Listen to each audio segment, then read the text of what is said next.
guest today is Helen Naylor. After a lifetime spent caring for her disabled parents, Helen had her own children and began to suspect her mum was deliberately pretending to be unwell. She began reading her mother's 55 years worth of diaries after her death in 2016 and discovered her mum's deception went far beyond anything she had imagined. She wrote my mother, Munchausen's, and me in the aftermath. Thanks for coming on the show. Thank you for having me. It's really exciting to be here. You're welcome. So because the podcast is called Unbroken, Healing Through Storytelling, the first question that I ask all of my guests is, what does that word unbroken mean to you? So I'm going to be a bit obtuse and I'm going to start with what I don't think it is. Okay. So I've been told quite a few times that I need to get over what happened to me and leave it in the past and move on, focus on the future sort of thing. And I'm sure this is true for everyone who suffered abuse, but especially when you've grown up in an abusive environment through childhood, and that is your normal. The abnormal is your normal. It's foundational. You can't just say, oh, well, that was the first 30 years of my life, I'll just forget about that and start afresh. That isn't how it works. So for me, unbroken means moving forward with what has happened to me, taking that experience and almost growing around it. You know, that experience has shaped me and it will continue to shape me, but it hasn't defeated me. And I think that's what I think unbroken is, that knowledge and that hope that there is goodness and life and joy and happiness for me in the future. Well, you are living proof that that is true. It has not defeated you. And I've read your brilliant book, and yeah, it was shocking at times. And kind of one of the very first things that you write is that society takes it for granted that mothers are good, but your experience was very different of your mum. Would you like to briefly tell us what life was like growing up with your mum? Yes, so until about 10 years ago, I would have told you that I grew up with two disabled parents. And, you know, as such, I became a sort of carer for them. You know, I was very lucky in a way. We were very middle class.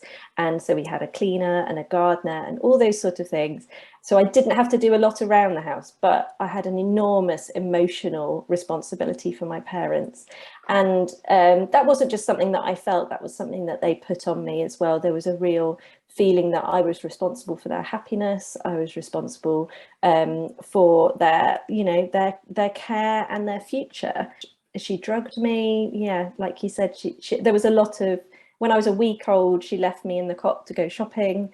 When they went on holiday, I was 6 months old, and they left me in the hotel room, went down for dinner, and then went out to the beach until about 11 o'clock in the evening.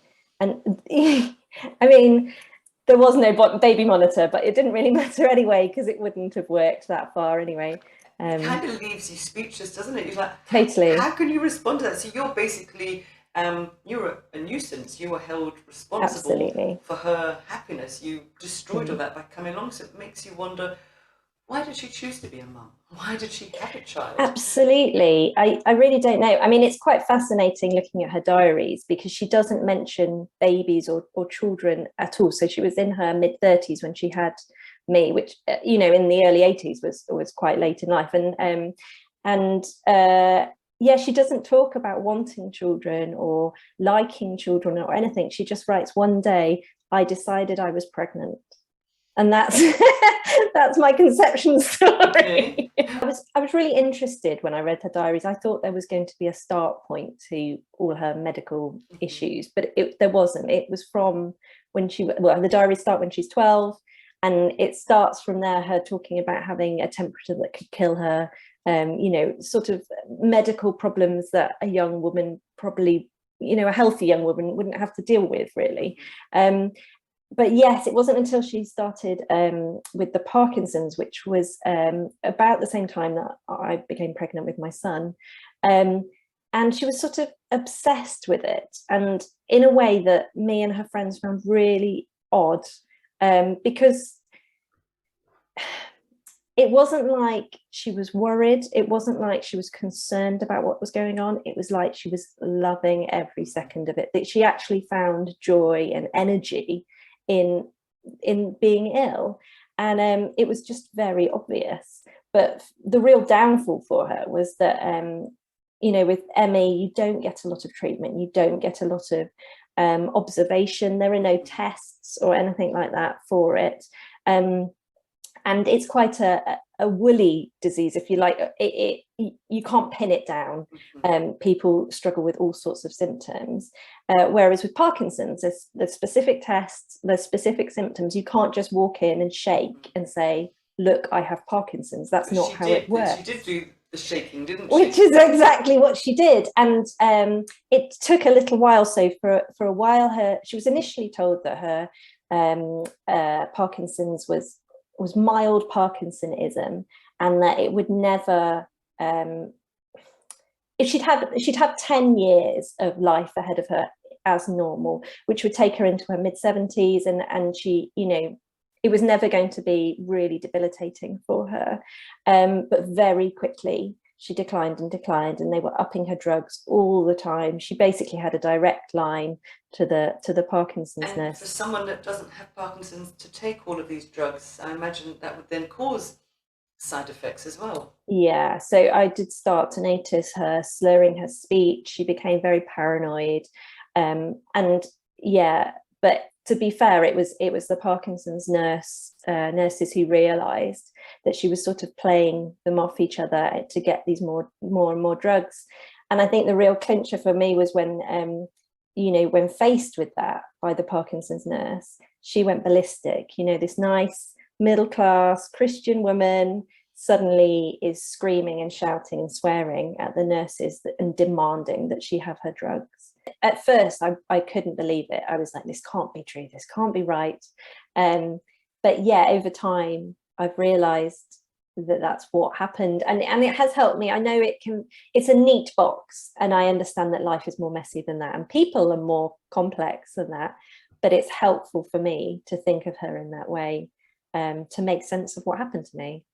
In some ways, I guess it's really sad that somebody wanted to be ill and to get attention from being ill, and would do anything to convince people, and to the detriment of her child and her husband and family and friends, and cut themselves off just to be ill. There's a real depths of sadness, and just such a shallow existence for your mum as well.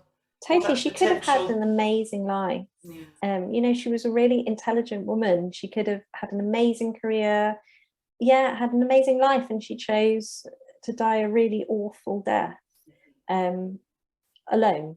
And that's a horrible way to go. I'm not sure I can say I pity her, but it is awful. I guess it's just about understanding, isn't it? And then that compassion grows from the understanding that it wasn't a normal path that she chose for herself. Whether that it's down to mental health issues, or whether it's hard to say if it's a personality trait. I don't know. It's it's so complex, isn't it? Yes. And I think I found out there's something like 2 experts in Munchausen's in the world.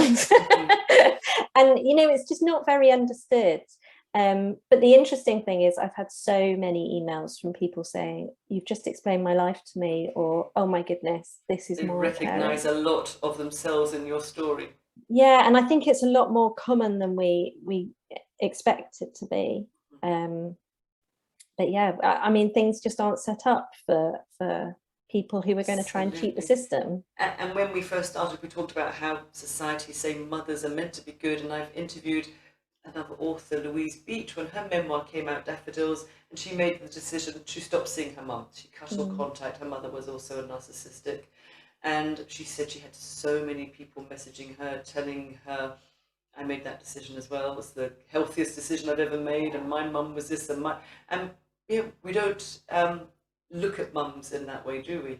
We assume that they'll be nurturing and caring and want the best for us, rather than not behave in the best way. So she was shocked how much it was out there as well.